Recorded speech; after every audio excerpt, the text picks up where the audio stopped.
귀멸의 칼날 인기 많죠? 극장판이 개봉한 2020년 다크나이트, 인터스텔라 감독, 크리스토퍼 놀란의 신작 테넷, 캐치콜 날 뻔한 소닉 실사 영화를 제치고 전세계 박스오피스 1위를 찍고 일본에서 2조 이상의 경제 파급 효과를 보여주면서 관심이 없던 저도 그 인기에 보게 되었습니다. 줄거리는 대충 이렇습니다. 현대인들의 만성질환인 비염을 앓고 있는 환자들이 코 대신 입으로 크게 호흡을 하면서 파란색, 노란색 크로마 스킨을 낀 일본도로 옷에 사람을 가두거나 유튜버들의 썸네일 어그로 필수 요소인 빨간색 화살표를 날리는 등의 마법을 사용하는 오니와의 싸움을 그린 작품입니다. 오니에 의해 여동생을 제외한 가족이 몰살당한 탄지로는 오니를 사냥하는 조직 기살대에 들어가 이 오니들을 물리치는 것이 줄거리입니다. 보고 난 후 제가 느낀 점은 플레이팅과 데코레이팅을 잘한 알맹이 없는 예쁜 불량식품입니다. 귀멸의 칼날이 가지고 있는 여러 문제 중에서 제가 생각하는 가장 핵심적인 문제점은 얕은 갈등 구조와 그에 따른 단순해진 스토리입니다. 이야기에서 갈등이 없으면 어떻게 됩니까? 팥 없는 단팥빵, 케찹 없는 감자튀김, 제 여친 미카사짱이 없어진 세상이 있습니다. 갈등은 작품에서 없어서는 안 되는 존재입니다. 단순히 긴장감을 조성하거나 몰입을 높여주는 요소가 아닌 캐릭터 간의 가치관과 신념의 충돌을 구현화하며 작품의 주제의식, 캐릭터들의 성장, 변화를 보여주는 작품의 핵심적인 부분 중 하나입니다. 작게는 타인에게 받은 상처, 믿었던 동료의 배신으로 인한 개인 간의 갈등에서 크게는 세계관 그 자체일 정도로 인종 간, 종족 간의 갈등들이 있습니다. 그렇기 때문에 갈등이 존재하지 않는 일상물은 중추신경계를 억제하여 잠을 유도하는 수면제급의 졸음을 불러일으키게 하는 노잼 장르라고 할 수 있습니다.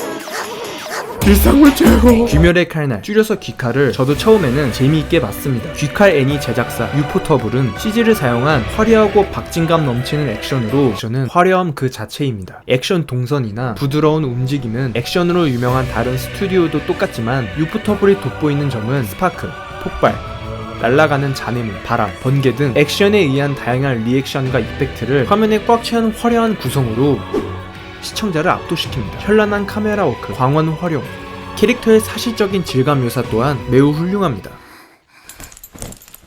이렇듯 실력 있는 애니 제작사 유포터블이 제작한 귀멸의 칼날의 액션은 업계 최상급의 퀄리티를 자랑합니다. 하지만 귀칼을 다 보고 난 후에는 제니츠랑 이노스케 성우가 항상 소리 지르느라 녹음하기 힘들었겠다라는 생각과 네즈코가 귀여운 거랑 제 하반신을 화나게 한 거, 보컬 액션씬 말고는 기억 남는 게 없었습니다. 스토리, 캐릭터, 개연성, 긴장감, 작품성 전부 5년 만에 1억 5천만 부를 달성한 초초 인기작에 걸맞지 않은 모습을 보여주며 이에 대한 근본적인 원인은 앞서 말했듯이 얕은 갈등 구조로 인한 단순해진 스토리입니다. 다만 어떤 분들은 액션만 엄청 잘 만들고 단순한 스토리와 캐릭터를 가진 조닉 같은 작품들은 고평가받는데 왜 귀칼만 비판하냐고 하실 수 있습니다. 조닉 시리즈는 러닝타임 대비 액션씬의 비율이 높아 스토리를 신경 쓰지 않고 2시간에서 3시간의 시간 동안 액션만 보고 끝낼 수 있는 영화입니다. 귀칼은 2기까지 보면 15시간이 걸리는 애니메이션입니다. 2시간 정도면 스토리가 별로라는 단점이 액션이 좋다는 장점에 묻혀 크게 부각되지 않지만 15시간이 돼버리면 더 이상 단점을 숨길 수 없습니다. 작품 내 갈등이 확연하게 드러나는 부분은 주로 액션씬입니다. 개인 간, 단체 간의 갈등을 주역들의 대화나 일상으로 보여주면서 빌드업을 하고 쌓일 대로 쌓인 갈등을 말초신경을 자극하는 강렬한 액션으로 시청자들 눈에 때려박는 것이 보통입니다. 하지만 귀칼은 갈등을 빌드업하는 구간에서도 액션씬에서도 작품의 갈등 구조인 인간과 오니에 대한 고찰도 없고 캐릭터의 신념, 가치관에 대한 정보가 주인공을 제외하면 거의 전무합니다. 빌드업 구간인 일상씬에서 주역 3인방은 대충 이런 느낌입니다. 오니도 결국 무잔에 의해 강제로 변하게 된 피해자, 시기를 할 수밖에 없는 존재가 된 그들이 불쌍한걸? 내 여동생도 만약 사람을 해치게 된다면 그들의 입장에 대해 생각하지 않을 수 없어. 너희들은 오니에 대해서 어떻게 생각해? 오니를 이렇게 무서워하다니. 어쩔 수 없이 네스코를 데려갈 수밖에. 근데 네스코는 예쁘고 귀여우니까 좋아. 오니 나 사야기만 봐. 뭐가지 땡강땡강 해버릴게.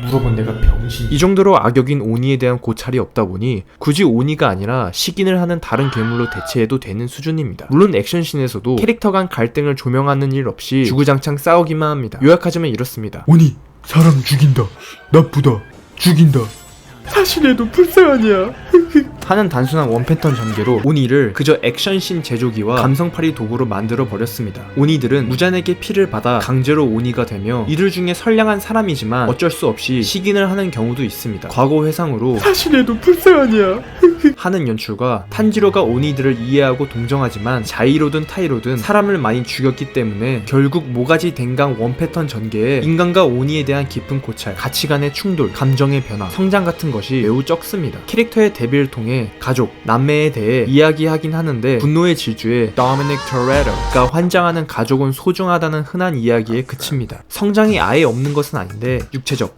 기술적인 성장만을 보여줘 작중 전개가 진행돼도 달라지는 게 강해지는 것 말고는 달라지는 게 없습니다. 그러다 보니 액션만 주구장창 보여주는 얕은 갈등 구조로 인해 작품을 봐도 액션이랑 이제 죽을 캐릭터라서 앞으로 나올 일이 없어 지금까지 하지 않았던 캐릭터 구축을 임종전 과거 회상이라는 방법을 몇 번이고 쓰는 것 말고는 생각나는 게 없었습니다. 이렇게 액션만 좋은 작품은 좋게 말하면 액션에 집중을 한 거고 나쁘게 말하면 사이타마랑 손오공이랑 싸우면 누가 이기나 수준의 의미 없는 설정 싸움밖에 안 됩니다. 작품 내내 캐릭터 간의 상호작용이 서로 휘두르는 폭력과 마법, 오레가 마무르 하면서 일반인이랑 여동생 지키는 것밖에 없는 단순한 스토리에 흥미를 잃게 됩니다. 그렇기 때문에 인간의 한계를 지적하며 인간을 그만두고 오니가 되라고 권유하는 아카자와 인간의 유한성을 긍정하고 가능성을 믿고 있는 랭고크 간의 가치관의 대립으로 액션뿐만이 아닌 캐릭터들의 다양한 면을 보여주고 러닝타임이 짧은 영화라 작품의 단점이 부각되지 않는 무한열차 극장판이 좋은 평가를 받으며 흥행할 수 있었다고 생각합니다. 빈약한 갈등 구조를 가진 귀칼과 같은 장르인 소년 만화 장르에서 갈등을 더 잘 그려낸 작품이 있습니다. 나의 히어로 아카데미아, 짧게 나히아입니다. 2기 10화에 미도리아와 토도로키의 대결을 예로 들겠습니다. 토도로키는 과거 아버지의 학대와 가정폭력으로 가정이 풍비박산이 났습니다. 아버지에 대한 증오를 가지게 된 토도로키는 그에게 물려받은 능력인 화염을 쓰지 않고 대회에서 1등을 해 아버지를 부정하려 합니다. 제작사 본즈 특유의 역동적인 작화로 고컬 액션씬이 이어진 후 미도리아는 증오하는 아버지에게 물려받은 힘이라도 토도로키 자신의 것이라고 일갈하며 토도로키는 히어로가 되고 싶은 자신의 꿈을 떠올리면서 대회에서 이기기 위해 아버지의 그림자에서 벗어나 토도로키 쇼토로서 자신의 전력을 다해 우승합니다. 같은 액션씬이지만 나이아의 경우 시청자들은 미도리아와 토도로키에 대해 더 알아갑니다. 본래 무능력했던 미도리아는 올마이트의 힘을 물려받아 자신의 것으로 만들어 히어로의 꿈을 이루고자 하기 때문에 물려받은 힘이라도 자신의 것이라고 긍정하는 가치관을 가진 인물입니다. 그렇기 때문에 아버지의 그림자에서 벗어나라고 말해줄 수 있었고 두 인물의 다른 가치관의 충돌을 보면서 시청자들은 각 캐릭터에 대한 이해가 깊어집니다. 그리고 미도리아 덕분에 토도로키는 과거의 상처로부터 성장하고 시합 전 올마이트에게 이쁨 받던 미도리아에 대한 적개심이 눈 녹듯이 사라지는 감정의 변화를 볼 수 있습니다. 또 다른 예로 3기 4화가 있습니다. 부모님이 히어로였던 코우타는 2년 전 빌런 머스큘러에 의해 부모님을 잃게 됩니다. 부모님이 히어로가 아니었다면 돌아가시지 않았을 거라는 어린 마음에 히어로를 미워하게 되죠.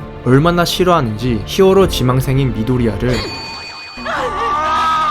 운명의 장난인지 코우타는 머스큘러와 만나게 되고 미도리아는 코우타를 지키기 위해 전투를 시작합니다. 전투가 진행될수록 미도리아는 열세에 몰려 회색이 짙어지지만 그는 자신을 희생해서라도 코우타가 도망칠 수 있는 시간을 벌려고 합니다. 부모님을 잃게 만든 히어로라는 직업을 미워하던 코우타는 자신을 지키기 위해 목숨을 바치는 히어로의 자세를 지닌 미도리아를 보고 생각을 바꾸게 됩니다. 최종적으로 미도리아가 머스큘러를 무찌르게 됩니다. 이 액션씬에서는 자신을 희생해서라도 타인을 구하고자 하는 미도리아의 가치관을 재차 상기시켜 모범적인 히어로상을 시청자들에게 각인시켜줍니다. 코우타의 경우 미도리아의 희생정신을 보고 가치관이 변해 부모님이 히어로의 역할을 수행하다가 사망한 사실을 받아들일 수 있게 되었고 자신을 부모님의 원수로부터 지켜낸 미도리아에게 구원받아 전에는 고자 펀치를 날리던 미도리아에게 감사의 마음을 가지게 되는 감정의 변화를 볼 수 있습니다. 갈등을 표현하는 데 있어서 나이아는 액션씬, 캐릭터의 가치관, 성장, 감정의 변화 등 여러 수단을 사용합니다. 그렇기 때문에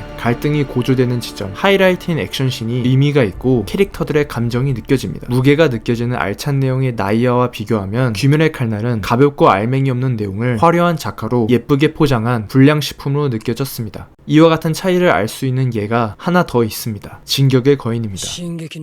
귀칼에서 인간이 식인 오니와 싸우는 것처럼 진격의 거인에서도 식인 거인과 싸우는 것이 줄거리입니다. 진격의 거인 1기에서는 거인들의 압도적인 공격으로부터 살아남는 것이 주 내용입니다. 의사소통을 할 수 없는 미지의 존재인 거인들의 공격을 방어한다는 단순한 플롯에 충격적인 전개와 반전, 10년 전에 제작되었음에도 불구하고 요즘 나오는 애니와도 견줄만한 엄청난 퀄리티의 액션씬으로 큰 인기를 끌었습니다. 거인들은 대부분 지성이 없으며 의사소통도 안 됐기 때문에 작품은 인간 쪽 서사에만 집중하며 거인은 그저 공포의 대상이었습니다. 마치 귀칼에서 오니에 대한 고찰이 부족했던 것처럼 말이죠. 귀칼의 화려한 액션이 빈약한 갈등 구조와 그에 따른 단순한 스토리를 감춘 것처럼 진격의 거인 1기도 충격적인 전개, 고퀄 액션으로 단순한 스토리를 감추는 것처럼 보였습니다. 본 채널의 첫 영상을 보시면 아시겠지만 모든 것은 진격의 거인 작가 이사야마 센세의 큰 그림이었습니다. 1기에 뿌려놓은 수많은 떡밥을 토대로 2기부터 본격적으로 세계의 비밀을 풀면서 인간 대 거인의 구도가 아닌 인간 대 인간의 구도로 전환합니다. 의사소통이 안 되는 무지성 거인에서 다른 가치관과